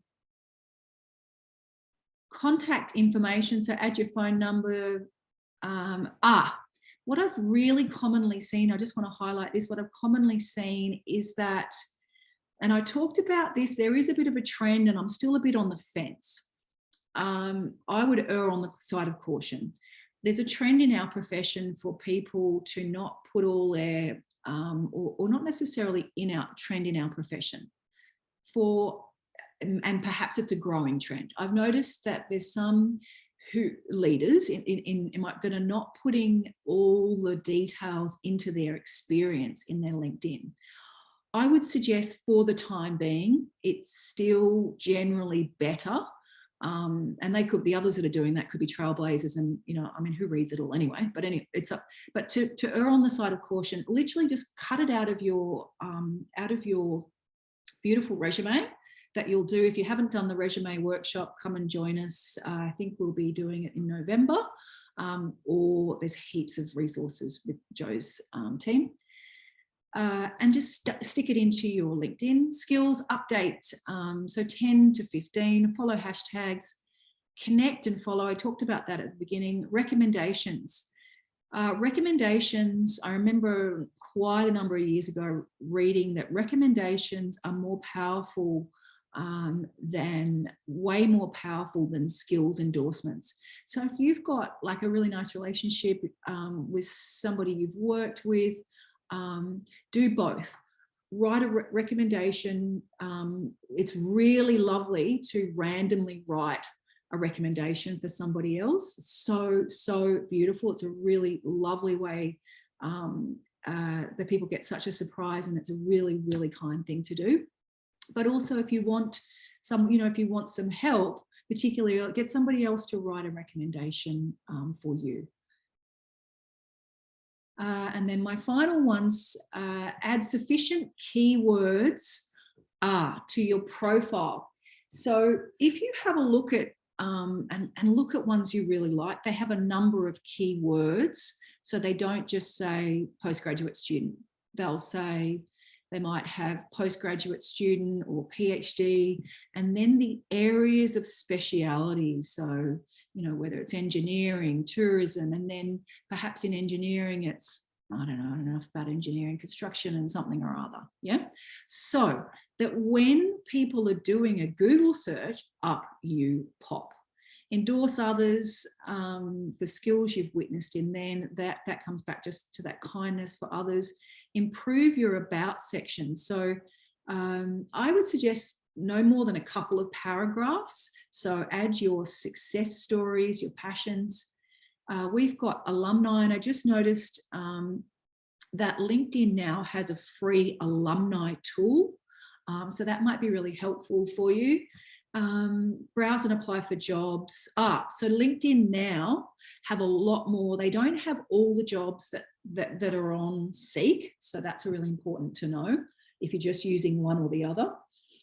And then sometimes I've noticed, and once you build your network, what's really commonly happening is that people in their network share a job really commonly just within their network. So that's where building your peeps, capital there, who viewed your profile, have a look at who's viewing your profile. Often they're people just looking to do the sell. But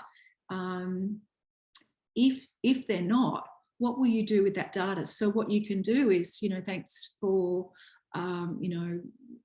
you can write them a message and then ask them to connect. Some people are just, being nosy, and that's fine. Everybody does it. But some people, maybe they do want to connect, but they're too afraid that you'll reject them. And take it all with a bit of a grain of salt. I was talking to a lovely, one of my mentees, and he said, I sent this message to this lady and she didn't connect. And I early days that can, so just take the personal, you don't know, maybe they're not on LinkedIn, maybe they're not using it. Just try not to take any of it too personally, and also try not to take yourself too seriously. Adjust your settings frequently. Okay, so that's it. Had to go like a bat out of hell there at the end. Are you guys comfortable for me to leave the recording on while I answer any questions? Yeah? Yeah, sure.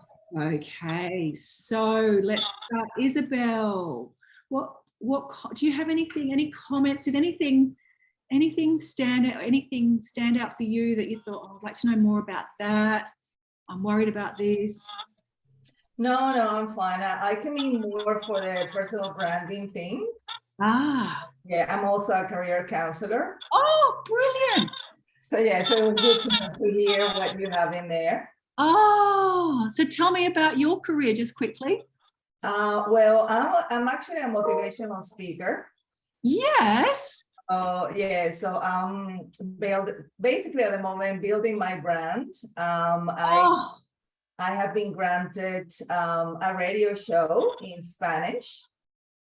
So I've got to redo my website. And yes, and I'll be, so I'll be taking some tips of what have you said. Yeah, because I'll be creating on my personal brand. oh, I wish I told you at the beginning. I would have just, I would have used all your help all the way through. I said, Isabel, what do you think here? So tell me, was there anything I said that you think, no, don't agree with that? I'd like, I know more, but I'd like to add. Please share. I would love to hear. The only thing that I would say that there are certain careers that require a specific thing, and I'm finishing my master of social work. Oh, interesting. Yeah, so when there are certain careers that is not so cross-cut, and there are specific things that you might have to do. So what I would say is to those people, join a local branch. For example, we have a branch here in South Australia for social workers. And we also have a group of social workers from multicultural backgrounds. You get a lot of inside knowledge out of these groups. So there are certain things that is not so cross-cut as it is. Yes. You have to have that inside knowledge to go where you need to go. But I am with you totally that people should be doing volunteering. That is absolutely pivotal. And yeah, you meet people, and there are opportunities to network everywhere. Of course, COVID has created horrible havocs on it, but there are groups that meet online. I personally here in South Australia, I convene two communities of practice because of my job, and so I allow that online opportunity to people for people to meet online. So there are also online opportunities that people would join as networking. So another tip I would say is sign up to Eventbrite to send you local opportunities. So it could be online or it could be in person. Yeah. So there are many things that you could do also online to do networking and to also connect into what you want to do. So that's so there. Thank you so much, because we did have a couple of students in when we had like a big chat at the end of our, lots of chats actually along the way in our last one. That was one of the really key things that was of concern for our postgraduate students, was being in regional areas, and then how they were feeling isolated from those other opportunities. So, and I love that, you've drilled down into those other, more deeply into those other areas. Thank you. That's fun. And also that Eventbrite suggestion is amazing. Thank you so much. And yeah, you're really lucky. I didn't know at the beginning. I'll be like, come on, Isabel. Thank you. That's wonderful. Any other comments or anything else? No, I think it's good. I mean, if I may suggest, I think it will be good, that you might want to break this into two things. You want to do that first part as a workshop by itself, right? And do the personal brand as a separate workshop as well, right? May have people, like I was happy to stay and listen to you and hear your thing, but you may have people that are postgraduate that are doing their postgraduate because that's where they want to go. And so that first part is completely irrelevant. Yeah, right. Okay. So, but they are in the space or where they want to build on that personal brand, and making their LinkedIn profile better. So then you will have other type of participants, you know what I mean? And people may join because they want to connect with that part as well. Beautiful. Okay. And that's really powerful, because we've got LinkedIn coming up again I think it's in November. And what we can do is I'll just split half of that and add more of the personal branding. And I might even get some speakers in, and perhaps thank you. That's great feedback, because I want it to be helpful.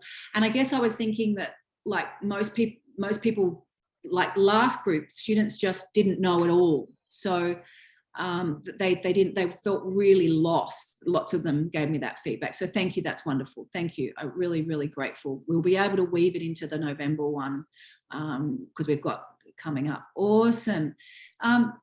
Mary, and thank you for staying. That's very kind. I would have missed you. My pleasure.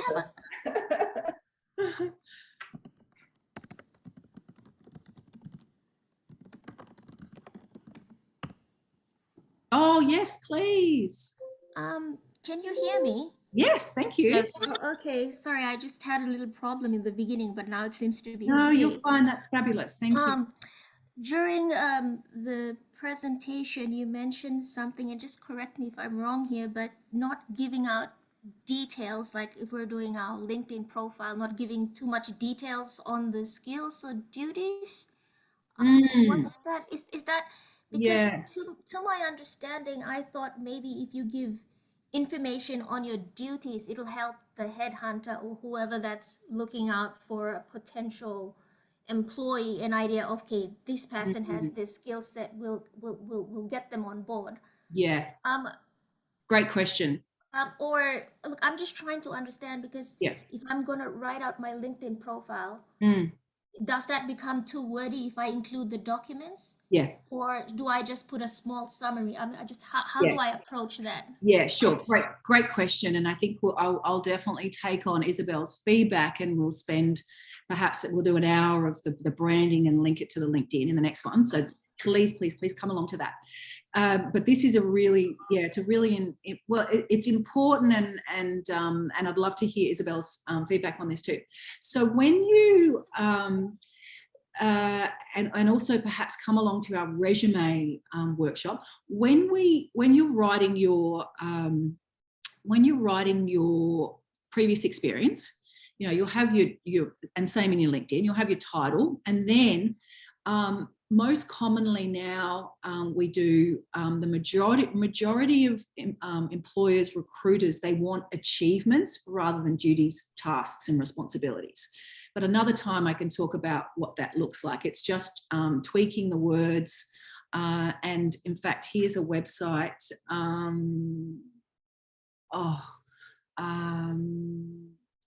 I have to bring it next. There's where you can just literally drop your resume in, and it helps you work on the metrics.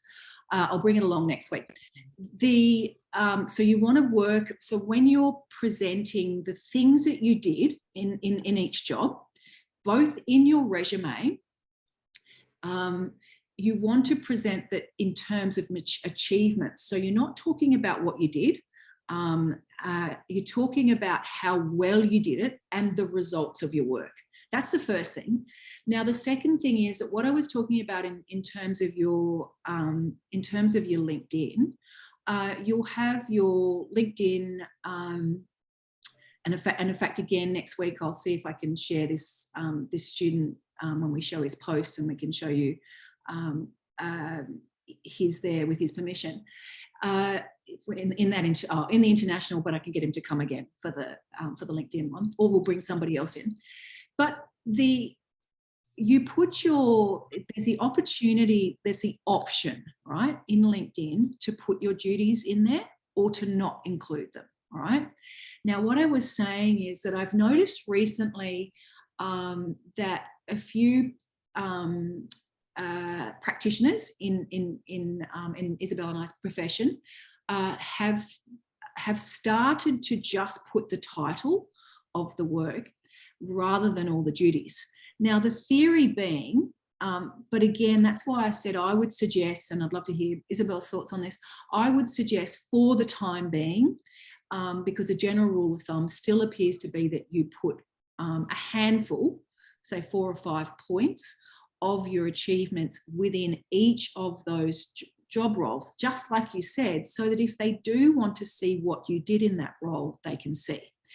But to play devil's advocate, those that are recruiting for positions, and it is a shame, but they generally know what they want, and they generally know, and again, I sort of use this with inverted commas, they generally know what they want and they know what they're looking for. And what they'll do, so when you actually see tracking systems of recruiters' eyes, they go really quick, they look at the top, and then they scan really quickly down through the center of the page to the bottom. So they've done studies on this. And they scoot over to the second or third page, and then they look down, they look at the referees, and they sort of scoot around for a bit, and then they're gone. So, and they do spend more time on the first page, or according to the most recent study that I have on this. So what I would say is, and certainly in your resume, still include them. And there is just a trend towards not including them in the LinkedIn. Does that make sense? Thank you for that. Yeah. I also have another question. I don't know if this will make sense, but I love your question. should we give,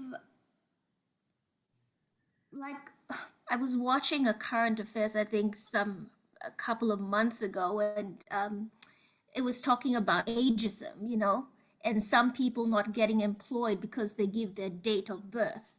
Okay, yes. Or you know, so Yeah. that's for me like, okay, does that come into play where you don't give out too much information about Yeah. yourself, or Yeah. you know, I'm just you know, all of these things I'm reading, I'm just trying to put No, them I love together. it. No, and it's a great question.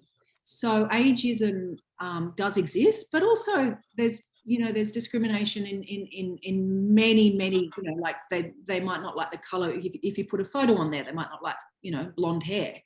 So what we try to avoid is opportunities for any form of discrimination. So that means you don't identify your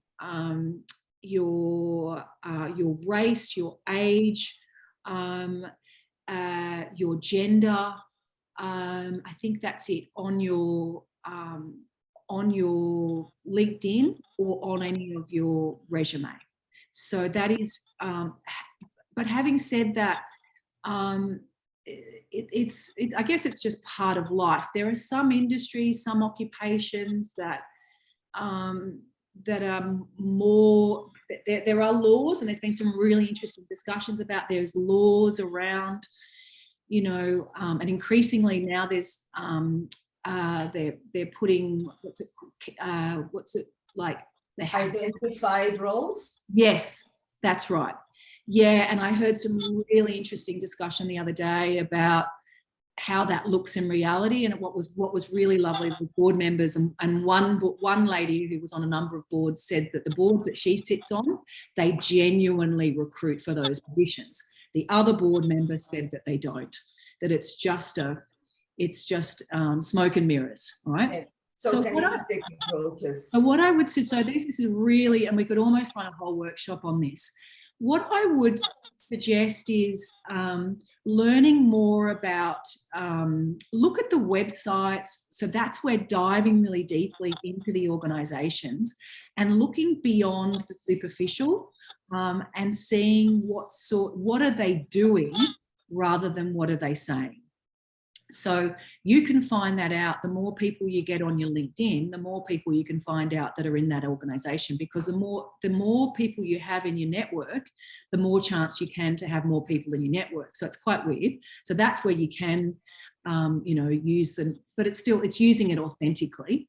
And so, but also find out, what are they talking about? What do they talk about? What do they stand for? And what do they genuinely stand for? And that's where you can see whether they're, you know, whether they see the value, which all organisations should see the value of diverse teams, and very slowly, progressive organisations are seeing the value rather than just pretending to show the value, because that's what there is an enormous amount of studies that show real value of diverse teams, but organisations, they're in that tricky point. So does that help in any way? I would not disclose, but having said that, there are where it actually works the opposite way. I remember talking to some recruiters, and they were saying that they had it was in a training role, and they said they'd had young people running the training programs, and they'd said that that I can't remember how they framed it, but it just, that they weren't the right fit for the audience, in that that there were older people that were being trained by these younger people, and so it created that the buy-in wasn't there. So I think it's a great question. It's looking for the advantages rather than the disadvantages. I'm conscious of time, but wonderful questions. Thank you. We've gone about 14 minutes over time. We did kick off a little late, a little bumpy start. So please, thank you. Any other questions? Oh, and Alison, any comments from you? Well, maybe we could wrap up and stop recording, and I just have a few comments. Oh, sure. Okay. No problem. And if the others just want to stay for a minute or two after the recording, Sure. Welcome yes, to. Absolutely. Well, we'll say goodbye to everybody at home. Thanks so much, Beck. That was very informative. Yeah, and it got me looking up my LinkedIn. Got to, update my profile. It's about 5 years old. It's and I think, good prompting, Oh, look, and I think this is important too, that there's different times. Remember that I'm presenting this workshop from the point where getting you guys, but there will be times where you are enjoying a consistent, you're in an organisation, and that's, your energy is with your constituents, that you're busy looking after, the people here, and that I'd be more worried if you're on your LinkedIn every day promoting yourself. Yeah, that's right. Right. So just a comment from Mary is have a look at other people's profiles. Yeah. You'll see that they rarely put date of birth, or you got to keep some things private. Your address and your phone number, whatever. That's right. Sort of. I just had to quickly look at mine. I was like, oh no, I don't have my, gender, or I guess you just got to be cautious as well. Yes. So yeah. In fact, that just one point I will just keep on the recording is pronouns. So add those. So I don't have mine, but you can if you want to be clear. And I don't have mine. I just put a caveat of yet there. For me, I think there's important that if I were to put them on now, it would be a different time and a space. So I think whatever you do it, whatever you do in any part of it, that it's with your own intentions, where you're at for your process, for your time, for your process, wherever you're at with your career, your lives. So thank you so much. Thank you to the Beautiful Careers team. We're going to stop this. We're here next week. If you happen to be joining us because you missed us today, there won't be any problems with the link. We'll be here next week. We've got our International Students Workshop, which will be wonderful. Have some fabulous guest speakers, and then we've got some other really exciting workshops. And then for those that came to or missed some of the earlier workshops early in the year, we're going to have a rerun. And thank you to Isabel. We're going to add half and half of branding and LinkedIn together for one of our later workshops. So thank you so much, everyone. We'll just flick the recording on. Thank you. Thanks. Bye.